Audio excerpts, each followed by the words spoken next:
आज हमारा जो टॉपिक है वो लेबर पेन मैनेजमेंट है।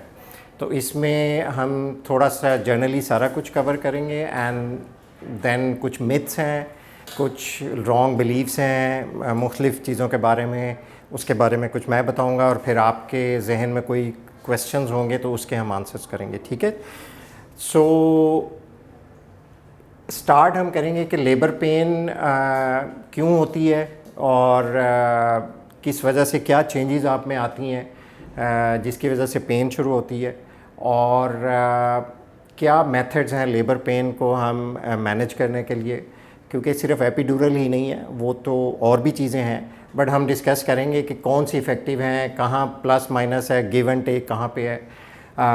सो वो सारे मेथड्स डिस्कस करेंगे और हर मेथड के क्या बेनिफिट्स हैं और क्या कॉम्प्लिकेशंस हैं। ये चीज़ें आपको ब्रीफली आपकी इजी लैंग्वेज में I would try to communicate. और जो सबसे बड़ी मिथ है या एक बिलीव है कि जी बैक एक हो जाता है, वो चाहे एपिड्यूरल इसके लिए लगाएं या स्पाइनल लगाएं, तो उसकी क्या हकीकत है उसके बारे में भी डिस्कस करेंगे। ठीक है, and so labour pain, there is no doubt one of the most painful experience of any human's life। वो आपकी हिम्मत और अल्लाह ताला ने आपको दी है वो रिज़ॉल्व कि आप इसको एक्सपीरियंस भी करते हैं और इसके थ्रू गुज़र भी जाते हैं। लेकिन जैसे डॉक्टर सबा कह रही थी, ये ह्यूमन लाइफ की पेन मैक्सिमम इंटेंसिटी पे होती है। जो इसकी अप्रिसिएशन है वो डिफरेंट लोगों में डिफरेंट होती है। मैं उस पर आऊँगा कि पेन की डेफिनेशन क्या है। सो पेन यही नहीं है सिर्फ कि जो फिज़िकल डैमेज है, जो एक्चुअल कोई चोट लगी है या कोई आप थ्रू कर रहे हैं तो सिर्फ वही पेन है। पेन साइकोलॉजिकल भी है, उस पर हम आएंगे अभी। ये WHO definition of pain English में पहले, and any unpleasant sensory and emotional experience associated with actual or potential damage or described in terms of such damage। इसका मतलब ये है कि जो पेन है वो सिर्फ सेंसरी एंड अनप्लेजेंट सेंसरी और इमोशनल, यानी कि सेंसरी ये है हमारी टर्मिनोलॉजी में कि आपका फिज़िकल डैमेज हुआ हो, आपको कोई फ़िज़िकल कोई चीज़ ऐसी हो रही हो कि उससे आपको पेन हो रही हो, एंड इमोशनल भी है। सो ये पेन की जो डेफिनेशन है वो 50-50% है। 50% is actually what is happening, या जो हम कह सकते हैं कि कुछ हो रहा है उसकी वजह से हो रहा है, और 50% आपका इमोशनल है। ठीक है ना, किसी लव वन की डेथ हो जाती है तो कोई चोट तो नहीं लगी होती है, but you are in pain, वो भी पेन होता है। इसको बताने का मकसद ये है कि जितना आप अपने आप को मेंटली तैयार करेंगे उतना जल्दी और उतना ईजीली आप उससे गो थ्रू हो जाएंगे, क्योंकि जितना जहन में, जितनी जो चीज़ें जहन में होती हैं, सबकॉन्शियस में होती है, उसको मेडिसिन से सिर्फ ट्रीट करना मुश्किल होता है, बाज़ औक़ात नामुमकिन होता है।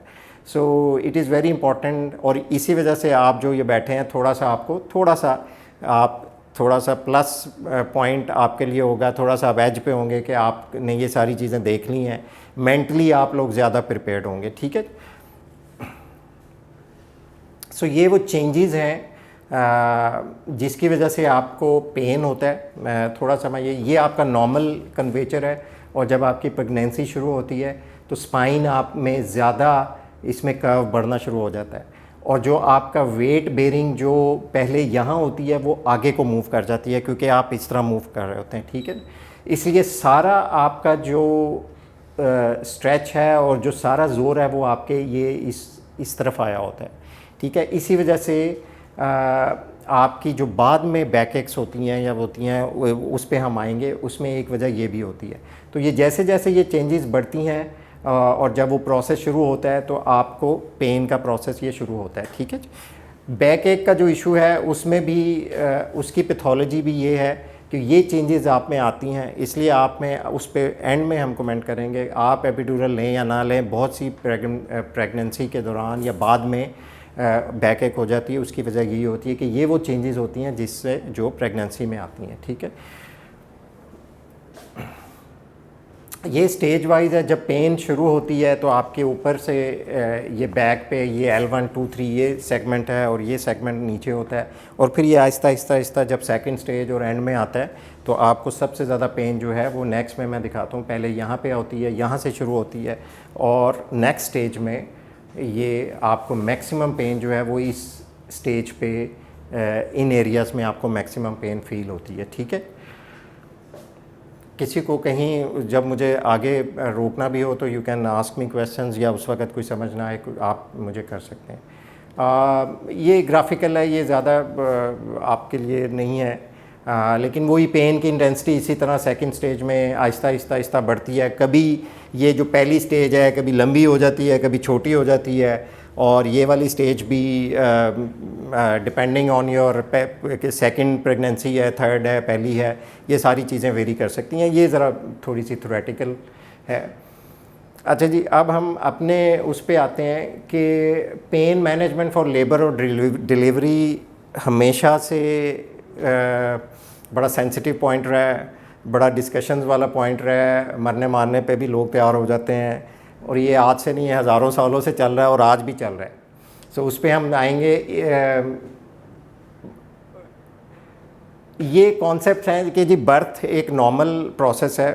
अब तो एजुकेशन और उसका लेवल क्योंकि बढ़ गया है, लेकिन still these beliefs still exist. अभी भी डजेंट मैटर कि कोई एजुकेटेड है या नहीं है, लेकिन कुछ मिथ्स हैं, कुछ बिलीव्स हैं कि जो अभी भी परसिस्ट करती हैं, और not in Pakistan, in all parts of the world. कहीं कहीं ज़्यादा है, कहीं कम है। मसलन एक ये है कि बर्थ जो है is a normal, is a natural process, और औरत का ये काम है तो उसे सफ़र करना चाहिए, उसे ये इसके थ्रू करना चाहिए। ऐसे ये जो नई चीज़ें आई हैं ये करने की क्या ज़रूरत है? ठीक है ना। इस बिलीव के पीछे बहुत सी रीज़न्स थी, जो कि कुछ ठीक थी और कुछ नहीं थी। मसलन एक दो तो ये थी कि जी जो भी अगर आप कुछ करेंगे तो उससे सबसे पहले तो बेबी को ना कुछ हो जाए, बेबी ना सफ़र कर जाए। कोई ऐसी मेथड, कोई दवाई खा लें, कुछ ऐसे खा लें, या आप में ना कोई ऐसा कॉम्प्लिकेशन हो जाए कि आप एक और मुश्किल में चले जाएं, या आपका जो प्रोसेस है, आपने कोई चीज़ जो भी आपने मेथड किया फॉर पेन मैनेजमेंट, वो आपके प्रोसेस को लंबा कर दे। जो 6 घंटे में होना था वो 26 घंटे में हो जाए या 16 घंटे में हो जाए। तो ये कुछ बिलीफ्स की कुछ जेन्युइन रीजंस भी थी, और कुछ क्योंकि हमेशा से कल्चर में थी तो वो थी। तो ये सारी चीज़ों की वजह से ये हमेशा से एक कंट्रोवर्शियल रहा है। कुछ जो पार्चुरियंट्स हैं या जो लेबर में जो ख़वातीन होती हैं, उनकी अपनी विश होती है कि हमने एक्सपीरियंस करना है, हमने पेन एक्सपीरियंस करके देखनी है। उनकी विश होती है, वो they don't want to have any pain management. ठीक है, वो सर्टेन परसेंटेज है, उस पर हम बाद में आएंगे। बहुत कम होता है लेकिन होता है। So labour pain management ideal method कौन सा है? मुख्तलिफ़ तरीके हैं दुनिया में। एपिड्यूरल और ये सारी चीज़ें तो आप आई हैं, लेकिन उससे पहले भी हज़ारों साल से कुछ ना कुछ करते रहते थे। वो आज भी करते हैं, आज भी वो एप्लीकेबल हैं। आइडियल मेथड वो होगा जो आपको बहुत अच्छा पेन रिलीफ दे, और जिसका कोई साइड इफ़ेक्ट ना बेबी पे हो, ना आप पे हो, ना उस पूरे प्रोसेस पे हो। लेबर का प्रोसेस जो जितने घंटे भी चलना है, 10 12 20 घंटे, 6 घंटे, उस प्रोसेस पे उसके इफ़ेक्ट्स ना हो। तो ये आइडियल लेबर पेन की मैनेजमेंट का मेथड होगा। सो अब हम सारों को डिस्कस करेंगे कि ये सारी चीज़ें किस में हैं, किस में नहीं है। और फिर एक और ये भी कि आपकी मूवमेंट भी शुरू हो जाए। ये ना हो कि कोई ऐसा हम मेथड आपकी पेन मैनेजमेंट का करें और आप 2 दिन उसकी वजह से ही लेटे रहें। डिलीवरी हो गई है और अब आप you're on the bed for the next 2 days, that is not a good pain. और ये अफोर्डेबल भी होना चाहिए, ये ना हो कि लाखों रुपया उस पेन मैनेजमेंट पे ही लग जाए। सो ऑल है, लेकिन ये जो 4 पहली चीज़ें हैं ये सबसे बेसिक ही हैं, बाकी 2 इतनी वो नहीं है। लेकिन अच्छा pain relief, good pain relief, no effect on the baby and mother and the process, के यानी बेबी, मदर और आपका जो लेबर प्रोसेस है उसको वो इफ़ेक्ट ना करे। वो जो भी मेथड होगा that will be A good pain management method. ठीक है, अब 2 बेसिक तरीके हैं पेन को कंट्रोल करने के, आपकी जो लेबर पेन है। एक नॉन फार्माकोलॉजिकल है और एक फार्माकोलॉजिकल है। ये मतलब ये है कि एक वो है जो किसी दवाई के बगैर, जो मेडिसिन है उसके बगैर, उसमें टोटके हो सकते हैं, उसमें कोई जड़ी बूटियाँ, उसमें कोई फ्यूम्स हो सकते हैं, आई कम टू दैट। और एक मेथड है फार्माकोलॉजिकल, यानी मेडिसिन का इस्तेमाल, उसमें इसको हम आगे नॉन फार्माकोलॉजिकल में और बड़ी चीज़ें आ जाती हैं। ब्रीदिंग एक्सरसाइजेज हैं, ठीक है ना, मसाज है, नर्व स्टिमुलेशन है, ये नए नए तरीके, वाटर बाथ, आयरलैंड में, इंग्लैंड में करोड़ों रुपए लगा के वो वाटर बाथ बनाए उन्होंने, ठीक ठाक एक्सपेंसिव, उसमें बैठ के वो 2 महीने चले, उसके बाद सब वो हो गया कि ये नहीं है इफ़ेक्टिव। बट ये मेथड्स अभी भी होते हैं, लेकिन कुछ ऑक्यूपंक्चर अभी भी होता है और अभी भी इफ़ेक्टिव है। मसाज, ये सब आप यूट्यूब पे सर्च कर सकते हैं या आप गूगल पे सर्च कर सकते हैं। सिर्फ लेबर पेन मैनेजमेंट मेथड्स आप लिख दें, आपको मुख्तलिफ, आपको एक्सरसाइजेज आ जाएंगी, मुख्तलिफ आ जाएंगी। हमारा मेन फोकस ये नहीं है, अब जस्ट मेंशन कर, just wanted to mention it कि ये चीज़ें भी हैं। एरोमा थेरेपी है, एरोमा थेरेपी और ऑक्यूपंक्चर बहुत हज़ारों साल से जो है वो इफ़ेक्टिव है। एरोमा थेरेपी बेसिकली हर्बल आपके एक्सट्रैक्ट्स हैं, लोशंस हैं, इमल्शंस हैं। पुराने ज़माने में उसको अगर आप आज भी ड्रामों में देखें तो फ्यूम्स बना के, जिसे धुनी कहते हैं, वो देते हैं। गांव में आजकल भी अभी भी होता है ये सारा कुछ। अब इसकी रिफाइंड फॉर्म्स आ गई हैं, डिफ्यूज़र्स हैं। मैंने मेरा हाल 1-2 डिफ्यूज़र्स मैंने दिए भी हैं सबा को, वो क्योंकि एरोमा थेरेपी में मेरी मिसेस जो है वो बिलीव करती है और करती भी है। पहले मैं नहीं करता था, जब मैंने खुद इमल्शंस और ऑयल जो हैं उसके फ्यूम्स और मुख्तलिफ पेन के लिए, तो वो इफ़ेक्टिव हैं। तो उस पर हम आएंगे कि ये किस हद तक आप इनको यूज़ कर सकते हैं। इनमें कोई आपको अपार्ट फ्रॉम नर्व स्टिमुलेशन, ये चीज़ें ये नॉन इन्वेसिव, यानी कि ये आपको कोई डैमेज नहीं है इसका, कर लें इफ़ेक्टिव थोड़ा बहुत हो जाए, नहीं हो तो ना हो, ठीक है। सो ये नॉन फार्माकोलॉजिकल है। अब हम ये थोड़ा सा मैंने सिर्फ रेफरेंस देने के लिए कि ये आप खुद भी सर्च कर सकते हैं, क्योंकि जो एपिड्यूरल या वो पर्टिकुलर लेबर पेन मैनेजमेंट के जो तरीके हैं वो तो आप उस दिन करेंगे, लेकिन इन दीज 9 मंथ्स आप ये चीज़ें आप कर लें तो जो बाकी दिन आपके कम से कम वो कंफर्टेबल आपके हो सकते हैं। ये चीज़ें आप सर्च करेंगे तो आपको गूगल पे ये सारी चीज़ें मिल जाएंगी कि किस तरह बैठना है, किस तरह ब्रीदिंग करनी है, किस तरह आपने जो प्रेशर है वो उसका सर्टन पॉइंट्स पे उसको कैसे कम करना है आपने, ठीक है। ये मुख्तलिफ़ किस्म के ये चीज़ें वो हैं। पेपरमेंट ऑयल है, ये हमारे गांव वगैरह में अभी भी यूज़ होता है।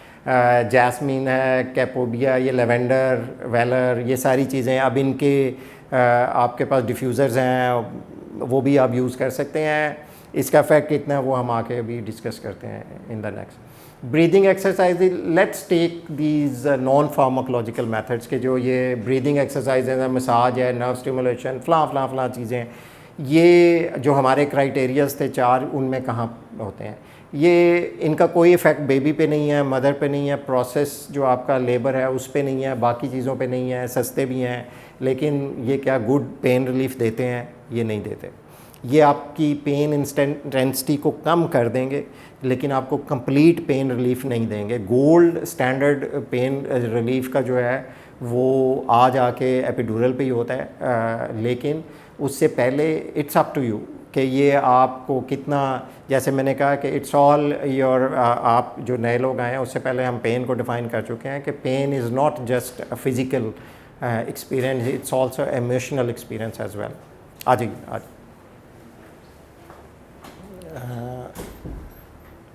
आ जाए। तो पेन जो है वो 50% is sensory, is physical and 50% is emotional. तो और उस इमोशनल जो आस्पेक्ट है वो डिपेंड करता है कि आप कितने, कुछ लोग पेन प्रोन होते हैं, कुछ का इंटेंस बहुत ज़्यादा पेन हो जाती है, बहुत जल्दी हो जाती है, कुछ लोगों की जो पेन टॉलरेंस है वो बहुत ज़्यादा होती है। So it varies. तो अगर आप जितना इमोशनली तैयार होंगे, जितना इस एक्सपीरियंस के लिए कराएंगे, मेंटली तैयार होंगे, ये चीज़ों के लिए तैयार होंगे, उतना अच्छा आप इससे कोप कर सकेंगे। सो ये चीज़ें जो हैं उसमें आपको हेल्प आउट कर सकती हैं कि आपने सोचा है, which is absolutely your right. ज़रूरी नहीं है कि एपिड्यूरल सारी दुनिया भी, अमेरिका में, इंग्लैंड में या सारी दुनिया में ये नहीं है कि हर कोई एपिड्यूरल ले रहा है। अभी भी 15 से 20% लोग एपिड्यूरल नहीं लेते हैं। उसकी रीज़न मैंने वही बताई हैं कि वो चाहते हैं कि या तो हम एक्सपीरियंस करें या वो don't want to have anything for this, उनके कॉन्सेप्ट्स हैं। तो उसमें ये चीज़ें आपको हेल्प आउट कर सकती हैं। ठीक है जी।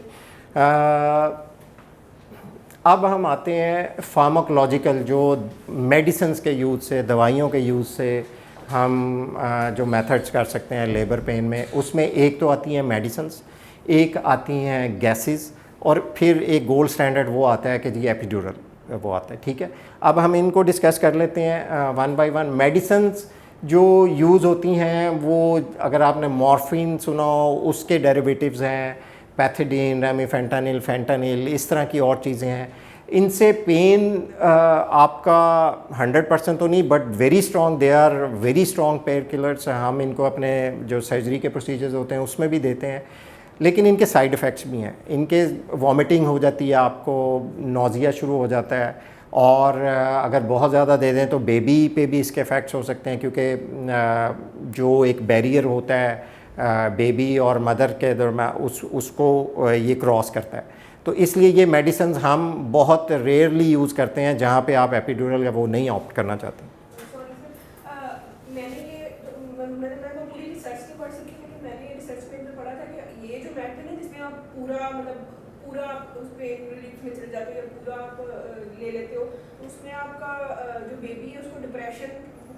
जी, कुछ परसेंटेज उन्होंने बताई थी कि इतने ज़्यादा परसेंट चांसेस है उसको मतलब अगली लाइफ में वो डिप्रेस या डिप्रेशन में।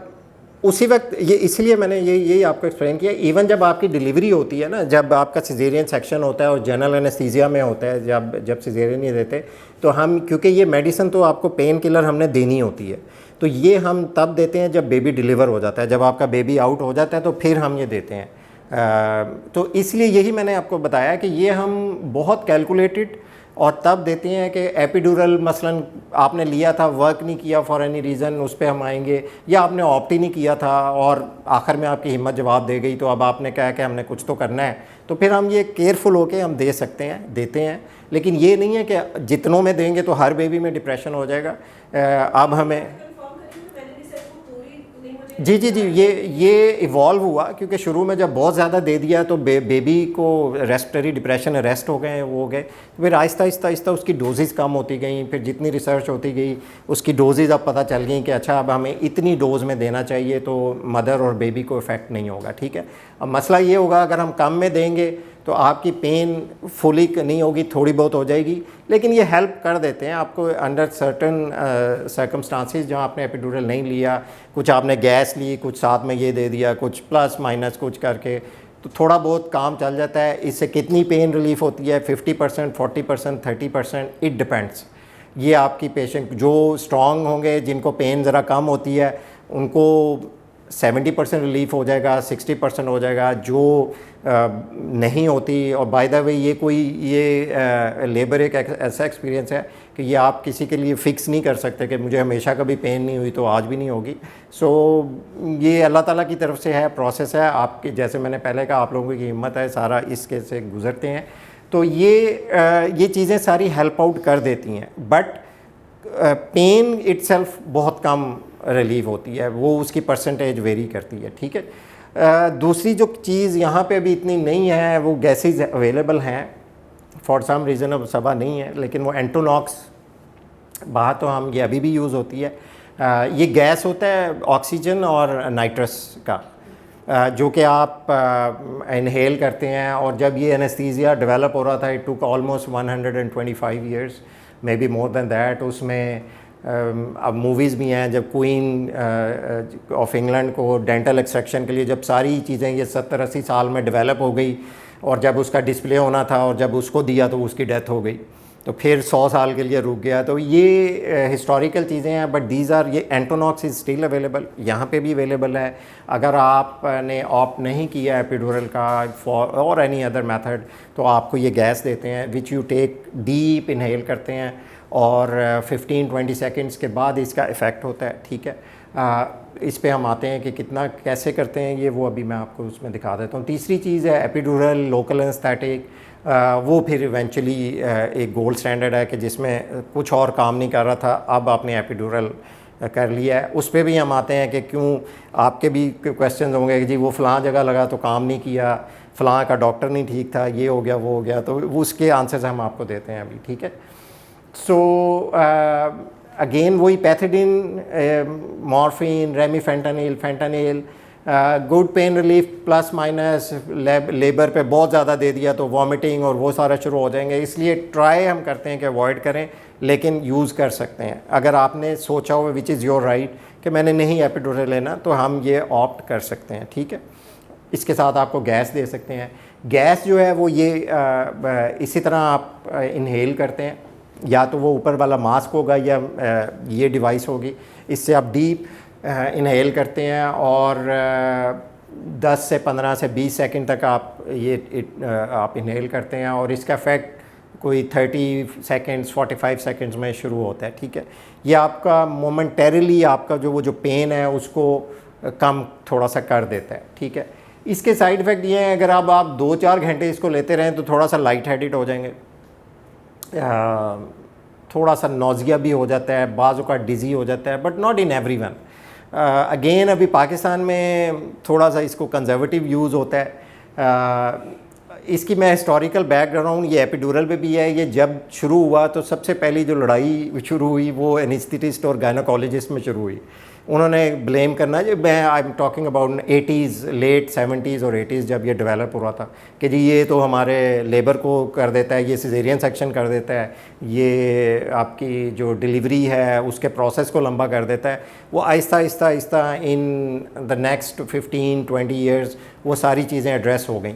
तो अब मॉडर्न मेडिसिन और मॉडर्न वर्ल्ड में ये अब लड़ाई नहीं चलती है। पाकिस्तान इंडिया में अभी भी है, गायनोकोलॉजिस्ट में या मिडवाइफ्स में, और उनमें उनके अपने कॉन्सेप्ट्स भी अभी हैं, उस पर हम आएंगे।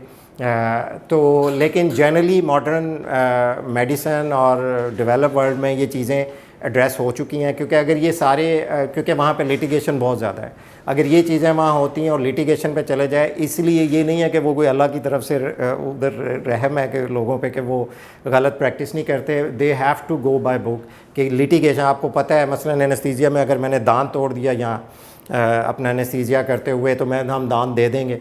वहाँ पे 15,000 पाउंड्स का लिटिगेशन है विच जो कि 1 साल लेती है, यानी 1 साल में मैं कुछ और नहीं कर सकूँगा, ट्रैवल नहीं कर सकूँगा। इसलिए मुझे पता होगा कि अगर मैंने 15,000 पाउंड पेन देने हैं तो मैं ये हर चीज़ मैं बाय बुक करूँगा।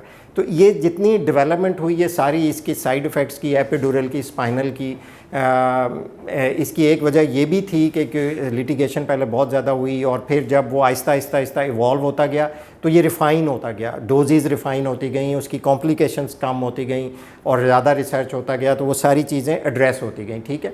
सो एंटोनॉक्स अभी भी यूज़ होता है। कितने % देता है पेन ये मैं नहीं कह सकता, बहुत कम देता है, लेकिन थोड़ा बहुत ज़रूर हेल्प आउट कर देता है, ठीक है। और बाद में ये भी होता है कि आपने एपिड्यूरल का डिसाइड किया हुआ है, बट एक सर्टन स्टेज तक हम वेट करते हैं, गायनोकोलॉजिस्ट भी और हम भी, कि तब जितनी अगर डायलाटेशन हो जाए सर्विकल तो फिर हम एपिड्यूरल ऑफ़र करेंगे। उससे पहले जो स्टेज होती है वो आप एंटोनॉक्स के साथ भी गुजार सकते हैं, ठीक है। सो it is a reasonable method of labor pain management, ठीक है। ये मैं कमेंट कर चुका हूँ। बेबी, मदर और लेबर पे कोई जनरली इसका कोई साइड इफ़ेक्ट नहीं है। Good pain relief again plus minus है, ठीक है। अच्छा, रीजनल टेक्निक्स पहले स्पाइनल और बहुत सी हैं, लेकिन आपकी अंडरस्टैंडिंग के एपिड्यूरल ही है। सो गोल्ड स्टैंडर्ड जो एपिड्यूरल जो लेबर पेन मैनेजमेंट का जो आइडियल पेन मैनेजमेंट है वो एपिड्यूरल ही है। अगेन वो 100% नहीं है, उस पर हम आएंगे कि उसके क्या है। एपिड्यूरल का प्रोसेस क्या है, ये रीढ़ की हड्डी के अंदर नहीं, I am trying to use easy language, अगर आपको ना हो, मैं कोई स्पाइन और वो नहीं कर रहा ताकि आपकी समझ में रहे। ये रीढ़ की हड्डी के अंदर नहीं लगती, रीढ़ की हड्डी के जो दो स्पाइंस हैं, जो मोरे हैं, उनके दरमियान में हम, मसलन अगर ये एक मोरा है और एक ये है, तो इसके दरमियान में हम एक स्पेसिफिक स्पेस होती है जिसको हम अपने मेथड से फाइंड करते हैं और फिर वहाँ पे ये इंजेक्ट करते हैं। So it's a blind process, ये कोई मशीन के थ्रू नहीं हो रहा, कोई सी जगह पे या एक्सरेज में नहीं हो रहा, या हम देख नहीं रहे, इट्स ए ब्लाइंड प्रोसेस, ठीक है। तो इस तरह आपको बिठाते हैं और इसकी एक छोटी सी वीडियो भी है, वो भी आपको दिखा दूँगा, और सारा कुछ आपको एक्सप्लेन करेंगे। थोड़ा सा आपको लोकल एनेस्थीसिया दे के फिर हम इस नीडल से वो जो स्पेस है आहिस्ता आहिस्ता जाते हैं, और जब आपको अगर पेन आती है तो हम आपको पहले रिक्वेस्ट कर देते हैं कि जब पेन आए तो मुझे बता देना, हम वहाँ रुक जाते हैं, ठीक है। सो वो 10-12 सेकंड आप गुजार लेते हैं, take nice deep breath out, in and out. ये आपको पेन को, ये आपने जाके आज सर्च कर लेना ब्रीदिंग एक्सरसाइजेज, ठीक है ना, और ये आपको हेल्प आउट करेगी जब भी आपका ये प्रोसेस शुरू होता है। तो उस दौरान हम रुक जाएंगे, और जब वो आपका पेन ख़त्म हो जाती है तो फिर हम, it takes about a minute, अगर आप में डिफ़िकल्ट है it may take 5 minutes, it may take 10 minutes as well. बाज़ औक़ात आपके कंट्रोल में नहीं होता कि आप अपनी मूवमेंट्स को रोक सकें, आप पेन में होते हैं, सेंसेस में नहीं होते, सारी हिम्मत बाज़ औक़ात जवाब दी गई होती है, इरिटेटेड भी होते हैं। तो इसलिए ये चीज़ें देख के जनरली ये प्रोसेस 1 से 2 से 3 मिनट का है, but it may take 10 minutes, it may take 5 minutes, it may take 15 minutes, depending on the circumstances and whoever is doing the epidural, ये भी डिपेंड करता है, ये नहीं है कि नहीं करता। सो अच्छा सॉरी, यहाँ पे हम वो जब स्पेस हमें मिल जाती है, मसलन ये वो स्पेस है, तो फिर हम नीडल निकाल के उसके अंदर हम एक कैथीटर जो है प्लास्टिक का, बहुत बारीक सा कैथीटर होता है, वो थ्रेड इन कर देते हैं। ये आपको बारीक सा ये नज़र आ रहा है, और फिर हम वो नीडल जो है, ये वाली नीडल जो है, ये निकाल लेते हैं। So this catheter stage in your body, ठीक है। ये जो प्लास्टिक की चीज़ होती है, इसमें से हम आपको मेडिसिन देते हैं, और इसी में आपको हम कंटिन्यूस इन्फ्यूजन शुरू कर देते हैं, जो कंटिन्यूस जारी होती है। उस पर भी हम आएंगे, क्या झगड़े हैं उस पर, या वो अगर इन्फ्यूजन नहीं देनी तो हमने बोलस, यानी कि एकदम आपको जब पेन हुई तो मेडिसिन देनी है तो उसके थ्रू देंगे। So once this procedure is over, तो कैथीटर वहाँ पे होता है, वो टेप से हम लगा देते हैं, और फिर अगले 6, 8, 10, 12 घंटे जितना भी है हम उसमें मेडिसिन दे सकते हैं। जी, मतलब ये वन टाइम प्रोसेस नहीं है, जैसे एनेस्थीसिया का होता है कि एक दफ़ा आपने दे दिया और उसने इफेक्ट कर दिया, मतलब ये कॉन्टिन्यूस, जैसे देखें जो प्रोसीजर है वो तो वन टाइम है, कि एपिड्यूरल लगना था वो एक दफ़ा लग गया, ठीक है ना, और उसमें आपने थ्रेड कर दिया वो कैथीटर, वो एक दफ़ा है। अब उसमें 2 तरीके हैं पेन मैनेजमेंट के, या तो उसमें कंटिन्यूस ड्रिप जारी होती है पेन की, ठीक है, और बाहर तो अब चलता ही कंटिन्यूस है। अब मॉडर्न में, डेवलप वर्ल्ड में, यहाँ पे भी जो हॉस्पिटल्स, हमारे पास भी अरेंजमेंट है। सिर्फ पाकिस्तान में थोड़ा सा फ़र्क आता है, गायनाकोलॉजिस्ट कुछ हैं जो समझती हैं कि जी अगर हमने कंटिन्यूस चलाई तो वो डिलीवरी के प्रोसेस को डिले कर देगा, ये कर देगा, वो कर देगा। ऐसे रीजंस नहीं है, बट रादर हमारे ये कॉन्सेप्ट्स हैं, और जो मॉडर्न वर्ल्ड जिस पे एग्री भी है कि ये it doesn't, rather it's more beneficial than कि जब आपको पेन हुई। एक तो ये होता है कि जब पेन होती है तो फिर बहुत ज़्यादा डोज देनी पड़ती है, ठीक है ना, और वो उस पर हम आएंगे उस क्वेश्चन पे कि जी बाज़ औक़ात ये लगाया था तो वर्क नहीं किया, वो क्या वजह थी। उसमें एक वजह ये भी आ जाती है कि जब हम बहुत ज़्यादा डोज एक सर्टन स्टेज पे it may not work at all, ठीक है ना, उस पर एकदम आप जितनी मर्ज़ी डोज भी दे दें वो में काम नहीं करेगी। तो इसलिए वो कंटिन्यूस इन्फ्यूजन जो है वो ज़्यादा बेहतर होती है। हाँ जी, देने के। जी आप जी जी जी एग्जैक्टली मूविंग, और ये देखें हम पूरी उसको पूरी कॉशंस के साथ ये करते हैं, बट ये पॉसिबिलिटी रहती है, लेकिन ये इतनी नहीं है। It should not happen, it should like 500 लगे हो तो एक में ऐसा हो जाए ना, ये कोई बुकिश फिगर नहीं है, I am just coating. Normally ये नहीं होता, क्योंकि जो हम आपके पीछे ये टेप नहीं होती, एक पूरा इतने इस लैपटॉप से डबल इतने साइज़ की शीट होती है। आप इस टीवी का आधा समझ लें, थोड़ा सा इस साइज़ की शीट समझ लें आप, और ये सारी स्टिकी होती है, इसके पीछे सारी स्टिकी होती है। तो जब हम ये प्रोसीजर कर लेते हैं और ये कैथेटर हम यहाँ पे थ्रेड इन करके इसको यहाँ पे, तो ये आपके यहाँ पे वो लगा देते हैं। हाँ, so it's very usually short term में ये नहीं होता, जो हम 10-10 दिन जिनमें चलाते हैं उनमें पॉसिबिलिटी बाज़ औक़ात हो जाती है कि जो शीटिंग चेंज कर रहे थे, बेड शीट चेंज कर रहे थे, उसकी वजह से वो रगड़ खा गया और चेंज हो गया। यूजुअली आपके सर्कमस्टांसिस में ये नहीं होता, ठीक है। तो ये वहाँ स्टे करता है वहाँ पे, ठीक है जी। आगे चलें हम। सो यही दोबारा आपको यही एम्फसाइज़ करना था। कुछ लोग घबरा जाते हैं कि जी ये रीढ़ की हड्डी में लगाया है तो अगले 100 साल अगर ज़िंदगी है आपकी तो वो आपको पेन रहेगी। ऐसा नहीं है, ये मसल होता है, ये करने या आपके सिजेरियन सेक्शन होता है तो अब 95% हम स्पाइनल देते हैं, ठीक है। नीडल ने सिर्फ हल्का सा स्क्रैच ही कर दिया तो वो स्पाइनल में चलेगा, यही कॉम्प्लिकेट। उसका इफ़ेक्ट क्या है? उसका इफ़ेक्ट ये है कि बाद में आपको हेडेक होने के चांसेस हैं, ठीक है ना, क्योंकि स्पाइनल हम छोटी नीडल से लगाते हैं, 25 गेज की होती है, 25 गेज की या 27 गेज की। ये नीडल होती है 18 गेज की, ठीक है। सो इसका एक साइड इफ़ेक्ट जो अगर आपकी और कोई नहीं है कि इसमें कोई दिल की तरफ नहीं जाएगा, कुछ और नहीं जाएगा, सिर्फ एक साइड इफ़ेक्ट है कि अगर वो स्पाइनल हो जाए, अगर वो पंक्चर हो जाए तो उससे उस वक्त तो हम बाहर निकाल के आपको दोबारा एपिड्यूरल लगा देंगे, लेकिन बाद में आपको हेडेक होने के चांसेस होते हैं। वो हेडेक का ट्रीटमेंट है, उस पर हम आएंगे। उस हेडेक को बेड रेस्ट होता है, थोड़ा सा आपका थोड़ी सी जो टाइम पीरियड है और थोड़ा सा जो वो मिजरी जो है वो थोड़ी सी बढ़ जाती है कि आपको बेड रेस्ट करना होता है 1-2 दिन। उसमें यूजुअली ये सही हो जाती है ये पेन। और अगर खुदा ना करे कुछ सर्टन पेशेंट्स में वो नहीं होती 3-4 दिन के बाद, तो फिर हम यही एपिड्यूरल आपका ब्लड लेके उसी एपिड्यूरल में लगा देते हैं और उससे वो सील हो जाता है। होता ही है कि वहाँ से थोड़ा थोड़ा स्पाइनल फ्लूइड जो है वो लीक होता रहता है, तो उसकी वजह से leak in very micro level पे होता है। ये नहीं है कि वहाँ धारें पानी की कोई है वो पाइप निकल रहे हों और वो, तो ये ज़्यादा से ज़्यादा ये कॉम्प्लिकेशन है। देखें, what ever you opt for, जो भी आप तरीका करें पड़ता है, ठीक है जी। सो ये कॉम्प्लिकेशन आपका वो जवाब है। और इसके अलावा कोई ऐसी ड्रेडफुल नहीं है, छोटी हैं कॉम्प्लिकेशंस पे हम एंड में आएंगे कि उस पर मैंने पूरा एक सेगमेंट ईजी सा रखा हुआ है कि क्या क्या कुछ हो सकता है। How an epidural is given during एक छोटी सी childbirth. वीडियो है। An epidural during childbirth is an injection into your lower back that temporarily blocks pain from your waist down. You'll be asked either to lie on your side with your knees tucked into your chest, or to sit upright and lean forward. This opens up the space between the bones in your spine. Your anaesthetist will carry out your epidural in 2 parts. Firstly, a small amount of local anesthetic is injected ये बहुत छोटी सुई से, insulin से, जिससे sugar के लिए आप लगाते हैं इंसुलिन, उससे लोकल लगाते हैं। needle is given into your epidural space. This is the space just outside the membranes that surround your spinal cord. When the epidural needle reaches the correct spot, your anaesthetist will thread a very thin plastic tube through the center of the hollow needle. They'll then remove the epidural needle, leaving just the tube in place.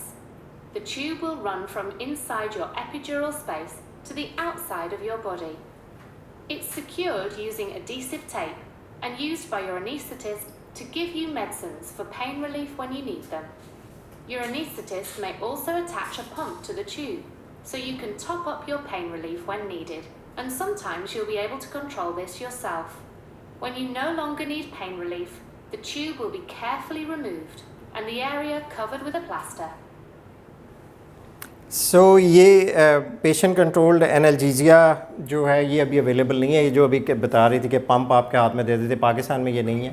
बाहर होता था कि आप जब आपको pen आपको सब कुछ जा भी रहा है और फिर भी आपको थोड़ा सा लगा कि पेन अब मुझे ज़्यादा हो रही है और ये इसको कवर नहीं कर रही, तो you can give your own medication, ठीक है। उसमें वो हम लॉक कर देते हैं कि एक सर्टन डोज जाए और एक सर्टन टाइम से पहले आप नहीं कर सकते। तो वो चीज़ अभी आ रही है, यहाँ पे अवेलेबल हो जाएगी और इंशाल्लाह कपल ऑफ मंथ्स में अब सारी चीज़ें चाइनीज़ आ रही हैं तो ज़्यादा इजी हो रहा है, तो वो भी अवेलेबल हो जाएगा और वो भी अवेलेबल होगा तो हम यहाँ भी ऑफ़र करेंगे। बट यहाँ पे हम अभी या तो बोलस देते हैं या कंटिन्यूस इन्फ्यूजन्स लगाते हैं। एक ये छोटी सी ये मेरा ख्याल ये आप देख चुके हैं। At St Michael's, we're passionate about giving If this happens and often continues, ये भी बेसिकली वही वीडियो है, इसको मैं आगे कर लेता हूँ। ये भी वही प्रोसेस है जो मैंने आपको एक्सप्लेन कर दिया है। सिंपल वही है कि आपने ऐसे बैठना है, आपको वो उस दिन कहेंगे कि ड्रॉप योर शोल्डर्स, अपने कंधों को जो है वो ढीला छोड़ दें और पीछे को जिसे कहते हैं कुब निकालना, पुश योर बैक आउटवर्ड्स, ठीक है ना। आपको ये कहेंगे और तकिया आपको दे देंगे, रिलैक्स करेंगे, और जब आपको पेन आए तो आपने डीप ब्रीथ करना है। अगर आप एंटोलॉक्स ले रहे हैं तो वो ले लें, और अगर नहीं ले रहे तो फिर डीप ब्रीथ करें और आएँ, और वो 10, 12, 15 सेकंड जब गुजर जाएंगे तो फिर हम उसको प्रोसीड करेंगे, ठीक है जी। सो एपिड्यूरल जो हमारे क्राइटेरियाज थे, ideal pain relief, yes it does give you ideal if it's effective. अगर ये इफेक्टिव है तो आपको अच्छा पेन रिलीफ देता है। बेबी पे डायरेक्ट इफ़ेक्ट नहीं है इसका, डायरेक्ट मदर पे कोई इफ़ेक्ट नहीं है। लेबर के प्रोसेस पे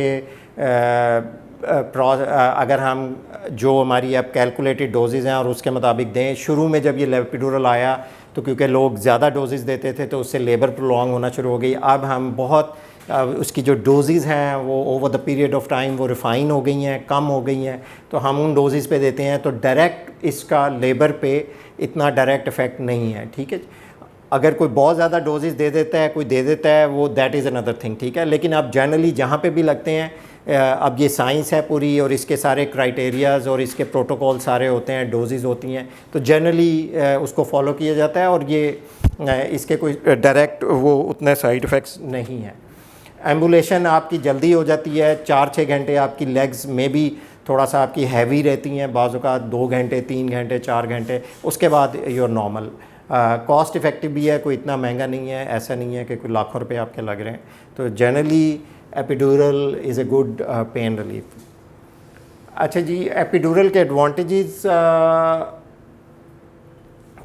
यही हैं कि excellent pain relief it does provide, and 15 minute से 25 मिनट 20 मिनट लगते हैं इसको इफ़ेक्टिव होने में, ठीक है। ये नहीं है कि आपने एपिड्यूरल लगाया और विद इन अ मिनट आपको इफ़ेक्ट आ जाएगा, नहीं, इस तरह नहीं होता। It takes about 10 minutes, 12 minutes, 15 minutes, 20 minutes, depending on the circumstances patient. और ये है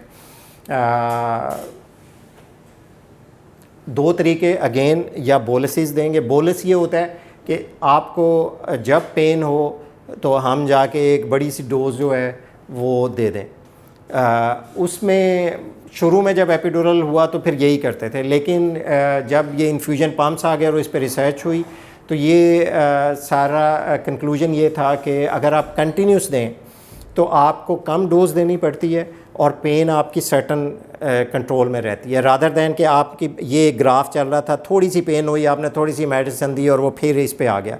अब अगर आपका ये ग्राफ है कि आपने एपिड्यूरल लगाया बोलिसिस के साथ, अब आपको पेन आई तो आपका पेन इधर तक आ जाएगी, ठीक है। और अब इस पेन को ट्रीट करने के लिए हमें बहुत बड़ी डोज देनी पड़ेगी। हैवी डोज देंगे तो हो सकता है उससे ब्लड प्रेशर थोड़ा सा वो इफ़ेक्ट हो, चांसेस होते हैं, उसको हम ट्रीट कर लेते हैं। बट ये होता है कि उसमें कंटिन्यूस में एक आपका यूनिफॉर्म आपका लेवल जो है पेन का आपको रहता है। थोड़ी सी पेन होगी तो हम थोड़ी सी मेडिसिन दे के और उसको कंट्रोल कर लेते हैं, ठीक है। बट इसका मतलब ये नहीं है कि आपको अगर बोलस दे रहे हैं तो वो इफ़ेक्टिव नहीं होगा, या वो गलत है, या वो आप वहाँ पे लड़ाई शुरू कर दें कि जी हमने तो ये था कि कंटिन्यूस है। वो institute to institute, gynaecologist to gynaecologist vary करता है डिपेंडिंग ऑन देयर कॉन्सेप्ट्स, ठीक है ना। यहाँ पे चीज़ें ये अभी चल रही हैं, यहाँ पे मैल प्रैक्टिस भी होती है, इसलिए इतनी रिफाइन नहीं है। बाहर ये इश्यूज़ नहीं है और लोग ट्रस्ट करते हैं इंस्टीट्यूशन पे भी और प्रैक्टिस पे भी, ठीक है ना। यहाँ पे हमारे कंसर्न्स रहते हैं और जेन्युइन होते हैं, ये नहीं है कि वो नहीं है, उसमें होता है। सो ये चीज़ें हैं। बोलस हम समझते हैं कि कंटिन्यूस इन्फ्यूजन जो है is a better way of. अच्छा, इसका फ़ायदा एक ये भी है कि अगर खुदा ना करे आपको for any reason caesarean section पे जाना पड़ रहा है तो इसी एपिड्यूरल को हम टॉप अप करके आपका सिजेरियन सेक्शन भी हो सकता है। हमें कोई फ़र्दर अब इसमें स्पाइनल नहीं देना, आपको जनरल एनेस्थीसिया नहीं देना, इसको हम टॉप अप करेंगे अनलेस कि कोई ऐसी डायर सिचुएशन हो कि जी गायनाकोलॉजिस्ट कहे कि विद इन अ मिनट हमारे पास, क्योंकि जब हम टॉप अप करेंगे it takes about 5 minutes to 6 minutes जो हम मेडिसिन देते हैं कि आपको सिजेरियन के। अगर वो कहते हैं गायनोकोलॉजिस्ट के नहीं, हमें विद इन अ मिनट हमें we have to proceed, baby जो है वो उस पर कोई इफ़ेक्ट है, डिस्ट्रेस्ड है, या फॉर एनी रीज़न ब्रेड उसका हार्ट रेट स्टेबल नहीं है और हमें रश करना है, we want it to be done within a minute, तो फिर हम जनरल एनेस्थीसिया दे देते हैं। अनलेस मोस्टली ये एपिड्यूरल ही यूज़ हो जाता है अगर आपको सिजेरियन देना है। जनरली आजकल जो सिजेरियन सेक्शन है वो स्पाइनल में होते हैं। 95% general anaesthesia is not given, ठीक है, ऑल ओवर द वर्ल्ड। यहाँ पे भी थोड़ा सा यहाँ जनरल एनेस्थीसिया का ज़्यादा रुझान है, लेकिन मॉडर्न वर्ल्ड और मेडिसिन में स्पाइनल को इनकरेज किया जाता है। जो 95% डिलीवरीज़ हैं वो स्पाइनल में होती हैं, ठीक है। तो ये एक इसका प्लस पॉइंट ये भी है। अब आते हैं जी कॉम्प्लिकेशंस। इसमें कुछ कॉम्प्लिकेशंस तो ऐसी हैं जो उस वक़्त इंसिडेंटल कुछ हो सकती हैं, उस वक़्त हो सकती हैं, जिनको हम ट्रीट कर सकते हैं। कुछ कॉम्प्लिकेशंस ऐसी हैं जो जिसमें मिथ्स भी हैं, जिसमें कुछ ट्रू भी हैं, वो लॉन्ग टर्म भी हो सकती हैं, वो उस पर हम बात करते हैं। So drop in blood pressure, जब भी आपको एपिड्यूरल लगेगा, आपकी पेन रिलीफ होगी, आपको थोड़ा सा मेडिसिन देते हैं, उसके इफेक्ट से थोड़ा सा ब्लड प्रेशर ड्रॉप होता है, लेकिन उसको हम काउंटर कर लेते हैं। वो हमारे तरीके होते हैं, उसकी हमारी साथ ही प्रेपरेशन होती है। या तो हमको मेडिसिन देते हैं या फ्लूइड आपको दे देते हैं या पहले ही दे देते हैं, उससे आपको वो हम उसको कंट्रोल कर लेते हैं। So that is not, that is just one effect of the epidural के ब्लड प्रेशर ड्रॉप होता है। कुछ पेशेंट्स में शिवरिंग शुरू हो जाती है, that is normal, that has nothing to do with any complication, या वो कि जी पता नहीं क्या गलत हो गया है, शिवरिंग शुरू हो गई, तो that is normal, that can happen in some patients, ठीक है ना, उसको भी हम ट्रीट कर लेते हैं। अच्छा जी, अब क्वेश्चन ये आता है कि क्या एपिड्यूरल लग गया है तो क्या 100% आपको गारंटी है कि रिलीफ है? नहीं। 1 in 8 patients, 1 in 8 to 10 patients it may not work, ठीक है।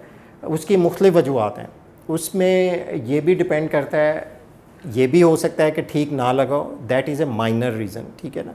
जनरली जो भी एपिड्यूरल लगा रहे होते हैं, चाहे वो सीनियर मोस्ट है या जो नीचे जूनियर डॉक्टर्स हैं, उनका एक सर्टन एक्सपीरियंस होता है तो वो करते हैं, ठीक है ना। अब जब मैंने शुरू की थी अपनी ट्रेनिंग वहाँ पे, तो हम ही लगाते थे। जब हमने एक 50 हमने थिएटरों में इधर 50 से 100 लगा लिए, तो फिर हमें लेबर रूम में भेजा जाता था कि अब आप एपिड्यूरल लगाएं।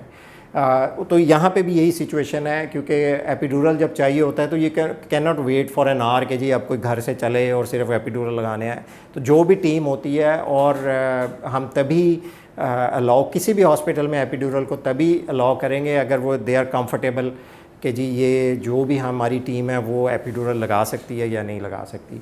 सो 1 in 8 to 10 patients it may not work, और इट मे वर्क पार्शली, कि किसी जगह पे काम कर रहा है, मतलब आपको यहाँ पेन शुरू हुई है तो ये यहाँ सारा काम कर रहा था, यहाँ पे एक पैच है जिसे हम पैची भी कहते हैं,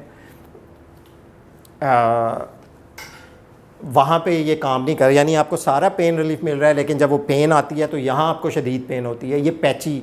अब ये क्योंकि एक ब्लाइंड प्रोसीजर है और एक स्पेस के अंदर कैथीटर को थ्रेड किया हुआ है, बाज़ औक़ात ये होता है कि वो साइड थोड़ा सा एक साइड पे ज़्यादा चले जाता है या दूसरी साइड पे ज़्यादा चले जाता है, वहाँ की नर्व्स को वो ज़्यादा कर रहा होता है या एक साइड को वो मिस कर रहा होता है, तो उसको हम ट्रीट करने की कोशिश करते हैं, या पीछे खींच लेते हैं या कोई और मेडिसिन दे लेते हैं, लेकिन it may happen, it's normal, ठीक है ना। और फिर एपिड्यूरल अगर आप बहुत लेट स्टेज पे अगर आपने डिसाइड किया था कि मैंने एपिड्यूरल नहीं लेना और सारा वक्त गुजार लिया, लेकिन एक मोमेंट आ गया कि आप कहते हैं कि नहीं, अब मेरी जो हिम्मत है वो नहीं अब जवाब दे गई है, so I have to take epidural. उस वक्त अगर आप एपिड्यूरल लास्ट स्टेज पे लेंगे तो ये इफ़ेक्ट नहीं, क्योंकि वो इतना प्रेशर नीचे होता है, उसमें ये इफ़ेक्ट नहीं करेगा, ठीक है। उसमें हम लो डोज स्पाइनल दे देते हैं ताकि वो आपकी स्टेज गुजर जाए, डिपेंडिंग ऑन द सर्कमस्टांसेस। लेकिन और दूसरा सिनेरियो ये होता है, जो बोलिसिस का नुकसान ये है कि आप बोलिसिस दे रहे थे, आप कंट्रोल कर रहे थे 3-4 घंटे, 3-4 बोलिसिस देते रहे 5 घंटे, सर्टन अब आपकी जब डिलीवरी होने वाली हुई है और उसी वक्त आपका वो लेवल भी आ गया कि देखें ना, अगर वो आप बोलस दे रहे हैं कंटिन्यूस, तो ये होता है कि वो बॉडी में एक लेवल ऐसे मेंटेन रखेगा। जो बोलसेस होते हैं वो ऐसे आते हैं, वो ऐसे बॉडी में मेंटेन रखेंगे और फिर नीचे को चले जाएंगे। अब अगर वो टाइम आ गया कि आपकी डिलीवरी के लिए भी लेटर स्टेज है, पेन भी मैक्सिमम है और आपका बॉडी में उसका इफेक्ट भी ख़त्म हो रहा है, तो जब हम वो बोलस देंगे तो वो वर्क नहीं करेगा, ठीक है। तो फिर आपकी कंप्लेंट ये होगी कि वो तो वर्क ही नहीं किया था, या फ़लाँ अस्पताल में वो तो उनको तो आता ही नहीं है लगाना। तो ये 3-4 ये सिनेरियोज़ हैं जिसमें दिस कैन हैपन।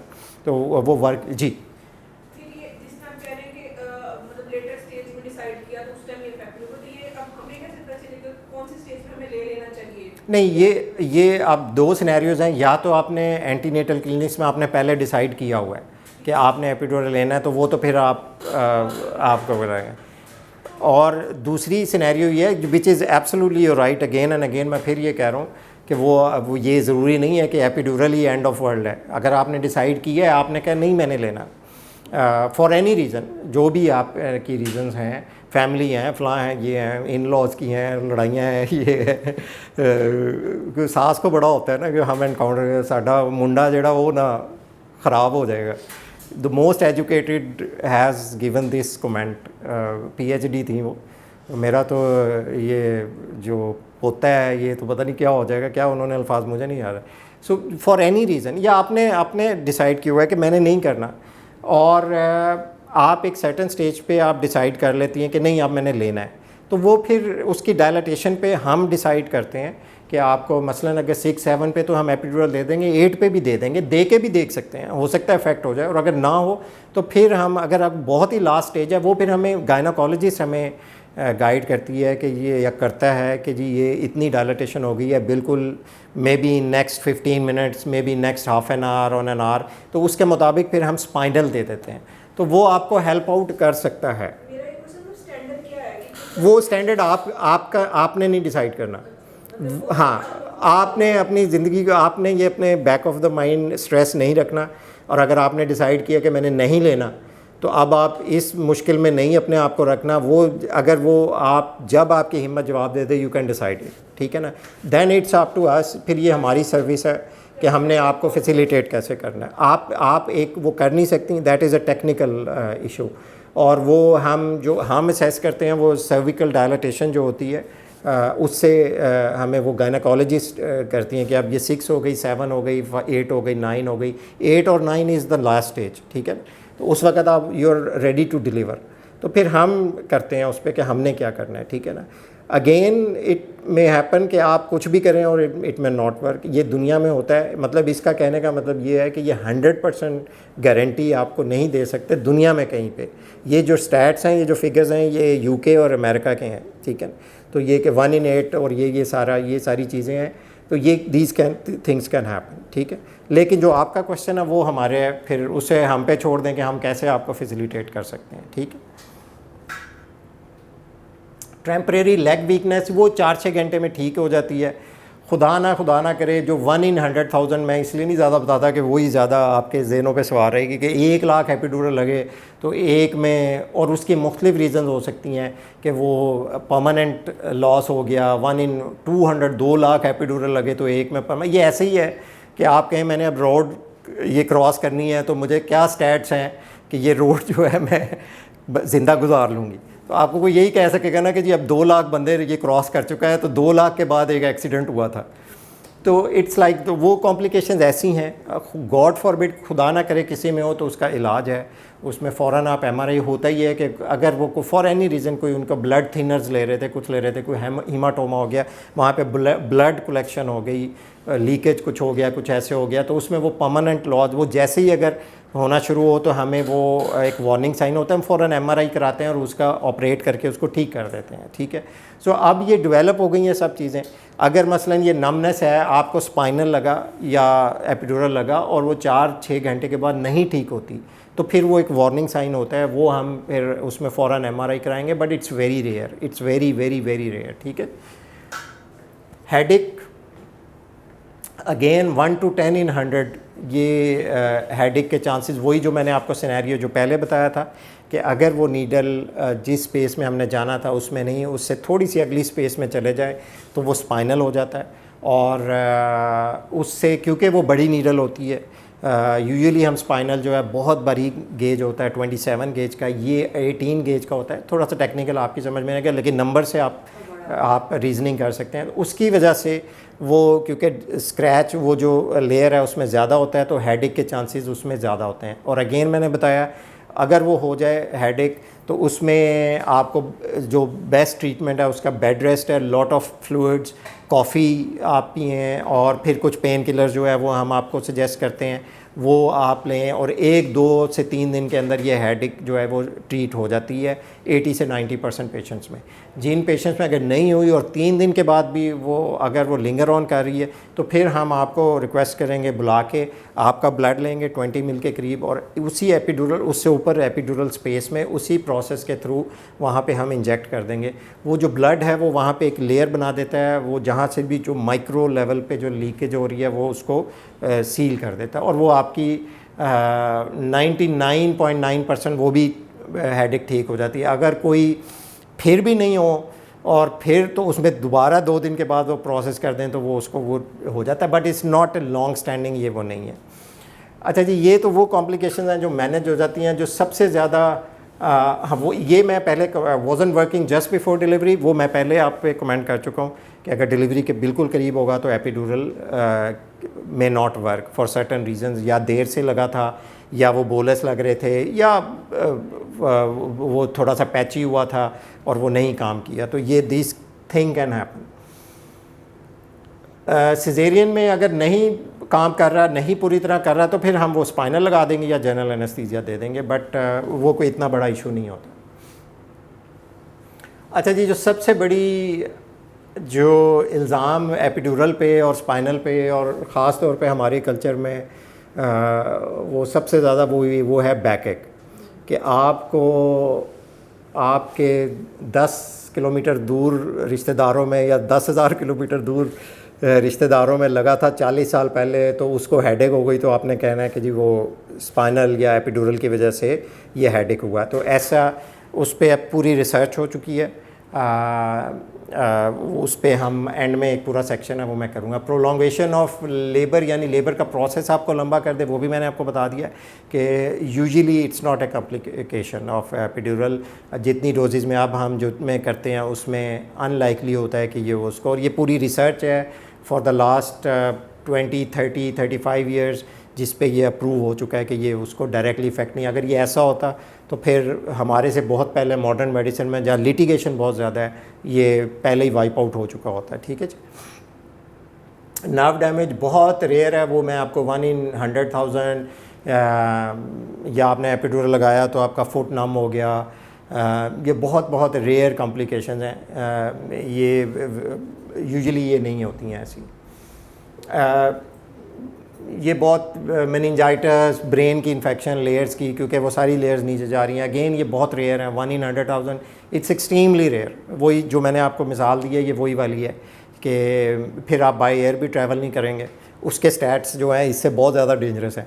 तो इसलिए ये फिर आपको कुछ ना कुछ प्राइस आपको पे करनी है, लेकिन वो ये प्राइस जो है ये बहुत रेयर है, ये आपने पे नहीं करनी।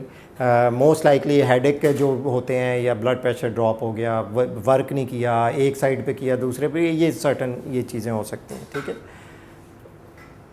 अच्छा जी, ये बैक एक का इशू जो है बड़ा सेंसिटिव फॉर ईयर्स, और यहाँ पे एक बड़ी वजह जो है वो ना लगाने की एपिड्यूरल या लगवाने की, हमने अपनी बहू को नहीं लगाने देना, या मैंने माँ कहती मेरे बेटे को नहीं लगाने देना कि उसको सारी ज़िंदगी जो है वो बैक एक हो जाएगा, ऐसा नहीं है।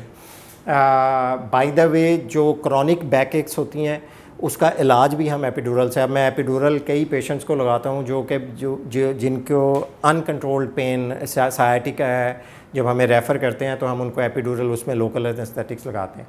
सो एपिड्यूरल का बैक एक लॉन्ग टर्म एसोसिएशन नहीं है, फॉर सम टाइम, क्योंकि मसल में आपने थोड़ा सा प्रिक किया है कुछ पेशेंट्स में उसकी मसल की सोरनेस हो सकती है 2 दिन 3 दिन 4 दिन 10 दिन 12 दिन, थोड़ी सी आपको सोरनेस ऐसे ही है जैसे किसी कोने पे आपकी टांग लग जाए, कोई चोट लग जाए तो आपको किसी को 1 दिन रहेगी, किसी को 10 दिन रहेगी, उतनी इसकी यूजुअली इसकी बैकएक की इसकी हैं। नॉर्मली ये नहीं है कि आपने लगाया तो आपको लाइफ लॉन्ग बैकएक या साल की बैकएक शुरू हो जाएगी। अब वो बैकएक का इल्ज़ाम इस पर इसलिए आता है क्योंकि जब सारी रिसर्च हुई और जब ये सारा शुरू हुआ ब्लेम, तो ये जब रिसर्च हुई तो फिर देखा हम लास्ट 2-3 स्लाइड्स हैं कि 20 से 80% ऑफ द प्रेग्नेंट पेशेंट्स में नॉर्मली बैकएक हो जाती है, आप एपिड्यूरल लगाएं या ना लगाएं, ठीक है ना। और उसकी वजह वही थी जो थोड़े से देर से आए वो मिस कर दिया। उसमें मैं दिखा देता हूँ आपको कि जो आपकी चेंजेस होती हैं एनाटॉमिकल, आपका जो स्पाइन है वो बहुत ज़्यादा कर्व होता है और जो आपका सेंटर ऑफ ग्रेविटी जो यहाँ पे था वो आगे को मूव कर जाता है और आपका पोजीशन ये होती है, इसलिए ये सारा आपका स्ट्रेन जो है वो इस तरह बैक पे आया होता है। तो अगर आप नॉर्मली भी मसलन मैं नहीं भी हूँ और मैं इस पोजीशन में 6 महीने अगर गुजारता रहूँगा तो मुझे बैक होने के चांसेस होंगे, ठीक है। तो जब रिसर्च हुई, सारे दुनिया का डाटा इकट्ठा हुआ, वो मैं आता हूँ आपका उस पर। तो इंडिया में 32 से 70% है, कनाडा में 35 से 80% है, ईरान में 30 से 57% है, पाकिस्तान में 20 से 63% है। ये उनमें है बैकएक जिसमें कोई एपिड्यूरल नहीं लगा। इसलिए बैकएक को जहन से निकाल दें, वो जो मिथ्स हैं वो सारी वो प्रूव नहीं हुई हैं, जो रिसर्च है उसने वो प्रूव कर दिया है कि वो इससे डायरेक्टली उससे रिलेटेड नहीं है, ठीक है। मैं अब ख़त्म करता हूँ। पेन के मुख्तलिफ हैं, फार्माकोलॉजिकल है, मेडिसिन दे सकते हैं, नॉन फार्माकोलॉजिकल है, टोटके हैं, फ्यूम्स ले सकते हैं आप, मुख्तलिफ चीज़ें हैं, घर पे ट्राई कर सकते हैं, यहाँ पे भी हमने अरेंज कर लिया है। ये आपका रिजॉल्व है, ये आपका डिसीजन है। अगर आपने डिसीजन किया है कि मैंने नहीं एपिड्यूरल लेना, that is very good, that is absolutely will honour that decision. But इसका मतलब ये नहीं है कि आपने अगर सोच लिया है तो अगर अब आपने डिसाइड कर लिया है तो ये कोई बड़ा एम्बैरेसिंग होगा, नहीं। एक टाइम आ सकता है अगर आपने डिसाइड कर रहे हैं, हम उस वक्त भी आपको एपिड्यूरल ऑफ़र कर सकते हैं। एपिड्यूरल ही गोल्ड स्टैंडर्ड है जो आपको मैक्सिमम पेन रिलीफ देगा, जो most of the complications are manageable, जो मैंने आपको बताई हैं वो उसकी मैनेजमेंट हो जाती है। जो ड्रेडफुल डेंजरस हैं उनकी भी है, वो रेयर हैं, बहुत ही रेयर हैं, ठीक है। इसलिए उनको आप जहन में ना रखें। So that 70 से 75% all over the world opt करते हैं, अभी भी 25% हैं पार्चुरियंस जो नहीं ऑप्ट करती हैं। एपिड्यूरल का अगर आपने डिसाइड किया था कि आपने नहीं लेना, लेकिन अगर लेना पड़ गया है तो इट डज़ंट मीन कि आप वीक हैं या आपका रिजॉल्व जो था इतना स्ट्रॉन्ग नहीं था। It can happen to anyone और आपका राइट है, आप किसी भी वक्त pain management is your right. अगर आप समझती हैं कि आपकी हिम्मत जवाब दे रही है नहीं है तो go for this, don't think of complications, वो मैनेज हो जाएंगी, ठीक है। वेल इन्फॉर्म पेशेंट्स जो हैं उनका रिजॉल्व जो है वो बहुत बेहतर होता है। जैसे आज जितनी भी आपको चीज़ें बताई हैं, कुछ ना कुछ आपको मेंटली थोड़ा सा प्रेपरेशन में फ़ायदा होगा और आपको डिसीजन मेकिंग में भी फ़ायदा होगा, ठीक। That's it, thank you very much. कोई सवाल है आपके तो बता दीजिए। जी जी बेसिकली लाइक जब आपको नेचुरल डिलीवरी में पेन के through you know when to push, जी जी आपको पता होता है कि अब इतने टाइम के बाद पुश करना है, तो आप जब एपिड्यूरल लेते हो तो फिर आप किस तरह like wouldn't it be harder to know when to push and when to देखें, आपके सेंसेशन एपिड्यूरल जो है ना वो कंप्लीट आपको वो नम नहीं करता। आपकी एफ़र्ट जो है वो आप कर सकते हैं, ठीक है ना। तो जब आपको मिडवाइफ या जो गायनाकोलॉजिस्ट है जब वो कहेंगी तो यू कैन पुश, और बाज़ औक़ात अक्सर सिचुएशंस में ये होता है कि आपकी लेबर आपकी फंसी हुई थी, आपने एपिड्यूरल दिया, जब मसल्स रिलैक्स हुए तो वो प्रोसेस एकदम तेज़ हो गया, ठीक है। कई दफ़ा ये होता है कि नहीं डिलीवरी हो रही है, आपने एपिड्यूरल दिया क्योंकि मसल्स है ना आपकी टाइटनिंग हो गई है, वो जब रिलैक्स हुए तो वो प्रोसेस जो है वो स्पीड अप हो गया।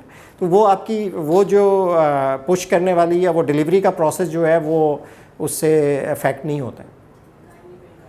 Is it true कि बिल्कुल final stage of delivery पे you actually completely diminish the dose ताकि you are able क्या होता है epidural का dose if you choose नहीं, yes, to get an epidural, is it true कि constantly end तक आपको डोज मिल रही होती है या फिर मैंने वो बताया था कि 2 मेथड्स हैं, either you give continuous infusions और यू गिव बोलसिस। अच्छा मैं कंटिन्यूस इन्फ्यूजन्स की हाँ उसमें भी एंड तक चलता है? हाँ जी, उसमें भी हम एंड तक, क्योंकि वो एक सर्टन लेवल पे मेंटेन कर रहा होता है ना, उसका फ़ायदा ये है कि आपने एक लो डोज पे हमने एक इन्फ्यूजन शुरू कर दी और वो प्रोसेस को लेके चल रहा है, आपको थोड़ी सी पेन हुई, यहाँ पे हमने थोड़ी सी मेडिसिन दे के फिर उसको बेस लाइन पे ले आए, ठीक है ना। तो उसका फ़ायदा यही है कि वो आपको एक लोअर लेवल पे आपका एक पेन जो है वो कंट्रोल में रखता है। इसी को हम अगर बहुत हाई डोज में दे देंगे तो वो कंप्लीट नम कर देता है, जिसमें हम सिजेरियन कर सकते हैं। सो इसलिए वो जो डोजेज़ हैं वो हमारी डिलीवरी के लिए हैं, वो मेंटेन रहती हैं। जी जी, अगर आपकी लेबर बहुत prolonged है, is it true कि when you reach the end, the doctor has decided for some reason कि the labor was so long and you had such a lot of I don't know the chemical epidural में होता है epidural medicine, local anaesthetic, all that, हाँ। and now you need to stop at a certain point, is that true? ये होता है या वो again मिलती रहती है? अगर मैं बोलसिस की बात नहीं कर हाँ, दीज थिंग्स हैपन हेयर, बाहर ऐसे नहीं होता था, क्योंकि यहाँ पे गायनोकोलॉजिस्ट के कॉन्सेप्ट हैं, ये उनकी प्रैक्टिस है। यहाँ देखें, वहाँ पे जो इक्विपमेंट है, जो जितने गैजेट्स हैं वो यहाँ पे नहीं है, ठीक है ना। जो बेबी, सबसे ज़्यादा उनका कंसर्न बेबी का होता है, ठीक है ना। तो यहाँ पे एक सिंपल सा एक तरीका होता है, वो बेबी की मूवमेंट्स और वो देख रहे होते हैं। वहाँ पे 10,000 चीज़ें हैं। आप बेबी का अंदर अल्ट्रासाउंड कर देते हैं, आप उसी वक्त हम उसकी जो गैसेस हैं, बेबी का सैंपल लेके अंदर से हम उसको एनालाइज कर लेते हैं और उस पर देख लेते हैं कि यार डिस्ट्रेस हो रहा है या नहीं हो रहा है। सो पाकिस्तान, इंडिया में वो चीज़ें नहीं हैं, इसलिए इनको जो इनके पास है उस पर इन्होंने डिसाइड करना है। तो इसलिए ये उनके अपने कौन से, इसलिए मैं उस पर नहीं जाता कि वो गलत हैं या ये हैं। वहाँ की मॉडर्न वर्ल्ड की मेडिसिन, क्योंकि वहाँ डिफरेंट प्रैक्टिस है, उनके पास सारे गैजेट्स हैं, उनके पास लिटिगेशन भी है। So you go by the book, वो उसमें इंटरफेयर नहीं करते, वो हमारे में नहीं करते, ठीक है ना। मसलन मैंने वहाँ पे एपिड्यूरल लगाया और वहाँ पे गायनोकोलॉजिस्ट ने आके बंद कर दिया और उसने बाद में कहा मुझे तो इफेक्ट नहीं था, मैं तो कोर्ट में चली गई। अब वो कोर्ट ने उसमें ये देखना है कि क्या वो हमारी जो परसेंटेजेस थी क्या उसमें आ रहा है, या वहाँ जाके हम कहें कि जी हमने तो नहीं कहा था कि ये बन रहे हैं, तो उसमें वो गायनोकोलॉजिस्ट फंस जाए। इसलिए वो गायनोकोलॉजिस्ट कभी भी नहीं कहेगी कि जी करें। हाँ, वो मेरे से डिस्कस कर लेगी कि I think you know she is quite numb. ये भी हो सकता है कि बाज़ औक़ात आपका पेन इतना नहीं था, आपको ज़्यादा, आपको हम उसको चेक करते रहते हैं, तो वो डिस्कस हमसे करेंगे कि हमें आई थिंक ये she is quite numb, so can we decrease the doses. उसको क्या क्या बीमारियाँ, वो प्रेग्नेंट हो गई, उस पर हम कहेंगे कि मदर इज़ दी प्रायोरिटी, हमने मदर को बचाना है, बच्चे को नहीं बचाना, ठीक है ना। वो सिचुएशन नॉर्मली इसमें नहीं होता, इसमें उनका फोकस होता है बेबी पे कि बेबी को कुछ ना हो जाए। मैंने जैसे आपको बताया कि यहाँ बहुत ही क्रूड मेथड है। बेबी जो आपका अंदर जो न्यू बॉर्न आने वाला है उसकी जो मॉनिटरिंग है वो बहुत हमारे पास बेसिक किस्म के इक्विपमेंट है पाकिस्तान, इंडिया हो या ये थर्ड वर्ल्ड कंट्री में। जो बाहर की दुनिया में हैं वो एक्सपेंसिव भी हैं। तो मैंने आपको बताया कि वो सारा कुछ हम वहाँ सैंपल्स ले लेते हैं, सारा कुछ देख लेते हैं और एक्चुअली देख लेते हैं कि क्या इसको डिस्ट्रेस है या नहीं है। यहाँ पे उन्होंने उस पर डिसाइड करना है। अगर उन्होंने वो टाइम ज़ाया कर दिया, खुदा ना खाता बेबी लूज़ हो गया, तो so everybody will be in trouble. अस्पताल भी होगा, आप केस कर देंगे कि जी ये इन्होंने ठीक नहीं किया, वो नहीं किया। तो ये इश्यूज़ होते हैं यहाँ।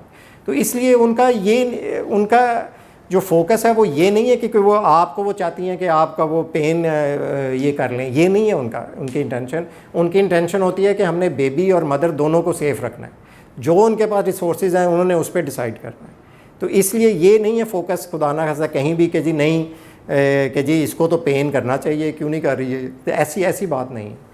तो फोकस वो होता है, वरी वो होती है बैक ऑफ द माइंड, उसकी वजह से वो जो भी वो डिसीजन करते हैं वो फिर हम उसके मुताबिक चलते हैं। ठीक, ये जनरली होता नहीं है, इतना ज़्यादा होता नहीं है, ठीक है ना। 1-2 इंसिडेंसेस में हो गया, किसी एक में हो गया वो। जी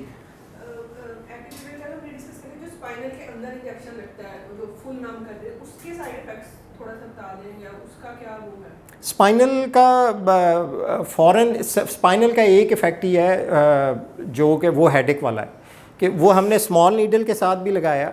नहीं वो तो हो गया ना एपिड्यूरल में, अगर वो जो अंदर स्पाइन की नहीं, स्पाइनल जो अगली स्पेस में जो मसलन अगर आपने एपिड्यूरल नहीं है, खुदा ना खास्ता सिजेरियन करना पड़ रहा है और आपको स्पाइनल लगा रहे हैं, तो उसकी जो इमीडिएट कॉम्प्लिकेशंस तो वो तो हम मैनेज करते हैं, वो तो ब्लड प्रेशर ड्रॉप है वो सारा हो जाता है।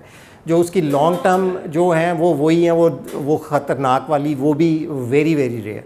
एक उसमें जो रहती है कि आपके वही कि 1 in 10 पेशेंट्स में उसमें भी हेडेक होने के चांसेस होते हैं, क्योंकि ड्यूरा जो वो लेयर जिसको हम ड्यूरा मैटर कहते हैं, ड्यूरा जो जिसको पंक्चर करें तो वो स्पाइनल होता है। वो चाहे अब ये लग रहा है, पता चल रहा है कि वो चाहे 27 गेज से करें फिर भी हेडेक होने के चांसेस हैं, आप स्मॉलेस्ट नीडल से करें फिर भी हेडेक होने के चांसेस होते हैं।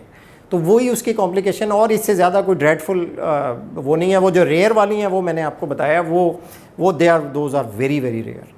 हाँ, तो इसका भी हेडेक हो जाए तो उसका ट्रीटमेंट है, वो हम एपिड्यूरल लगाएंगे, वो करेंगे, बेड रेस्ट देंगे, certain things will advise like caffeine और कॉफ़ी करें, कैफ़ीन लें, पेन किलर्स दें, और उसके बाद नहीं होता तो वो ब्लड पैच उसे कहते हैं हम, वो एपिड्यूरल स्पेस में वो लगा देंगे, उससे ठीक हो जाता है 99.5%।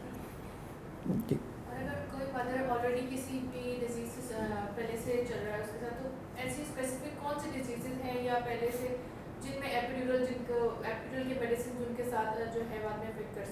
देखें, एक तो एलर्जी की हिस्ट्री ना हो, और जो आप अगर फॉर हार्ट की रीजंस की वजह से कुछ पेशेंट ब्लड थिनर्स पे होते हैं, ठीक है ना, जो एस्प्रिन और इस तरह की मेडिसिन, उसमें हमने देखना होता है कि वो अगर ब्लड थिनर्स ले रहे हैं, वो रेयर होता है। जो कार्डियक पेशेंट्स होते हैं, जो प्रेगनेंसी के दौरान जिनको हार्ट कंडीशंस हो जाती हैं, हार्ट की कार्डियोमायोपैथीज़ हो जाती हैं, उसमें कार्डियोलॉजिस्ट ने उन्हें एडवाइस किया होता है, और फॉर अदर रीजंस कोई एम्बोलिज्म, वो थोड़े टेक्निकल है। बाहर ब्लड थिनर्स आपको अगर किसी ने एडवाइस किए हुए हैं तो वो हम देखते हैं कि वो कब लास्ट डोज दी थी, वो हमारे लिए इशू होता है कि अगर वो लिया हुआ तो फिर हम एपिड्यूरल फ़ौरन, उसका एक सर्टेन टाइम पीरियड है, अगर आपने 3 से 5 दिन, यूजुअली 5 दिन डोज़ अगर बंद की हुई है तो फिर हम एपिड्यूरल देंगे या स्पाइनल देंगे, अदरवाइज़ हम अवॉइड करेंगे।